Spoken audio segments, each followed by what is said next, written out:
Nang dumating si Magellan sa Cebu ay agad niyang nakuha ang loob ni Raja Humabon.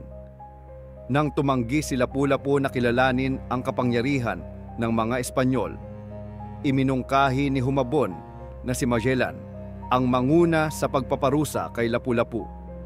Tinanggap ni Magellan ang hamon, dala ang layuning ipakita ang lakas ng korona ng Espanya. Madaling araw ng Abril 27, 1521, dumating ang mga Espanyol sa baybayin ng Mactan. Sakay ng bangka, pinamunuan ni Ferdinand Magellan ang mga dayuhang sundalo upang salakayin si Lapu-Lapu at ang kanyang mga tauhan. Sa kabila ng kakulangan sa armas, buo ang loob ng mga mandirigmang katutubo.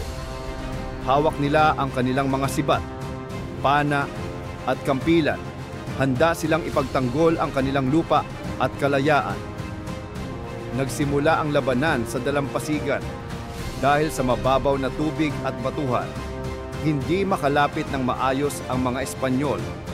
Samantala, ginamit ito ng mga katutubo upang salubungin at salakayin sila. Habang lumalalim ang laban, parehong panig ay hindi sumusuko. Nagpalitan ng sigaw, putok at palaso. Sa ilalim ng araw, bumagsak ang ilang mandirigma mula sa magkabilang panig. Ngunit hindi natinag ang loob ng mga taga-Mactan. Laban ito para sa kanilang lupa, dangal at kinabukasan. Tinamaan si Magellan ng sibat at nalugmok sa putikan. Dito siya tuluyang napalibutan ng mga mandirigmang Mactan. Sa lupaing Banyaga, sa kamay ng isang bayang ayaw pasakop, nagwakas ang kanyang ekspedisyon.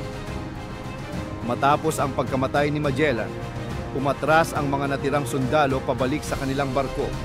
Bumaba ang kanilang moral at hindi na nila itinuloy ang kanilang misyon. Sa bandang huli, isa lamang sa kanilang mga barko ang nakabalik sa Espanya at wala na si Magellan. Nangibabaw ang tapang at paninindigan. Si Lapu-Lapu, hindi lamang isang pinuno, kundi isang simbolo ng Diwang Malaya.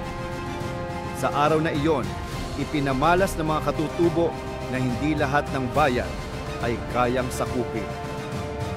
Ang kwento ng labanan sa Mactan ay paalala na ang tunay na lakas ay hindi laging nasusukat sa armas o bilang, kundi sa paninindigan. Si Lapu-Lapu ang unang bayani na nagtanggol sa bayan, hindi sa salita, kundi sa gawa. Huwag hayaang malimutan ang ating pinagmulan.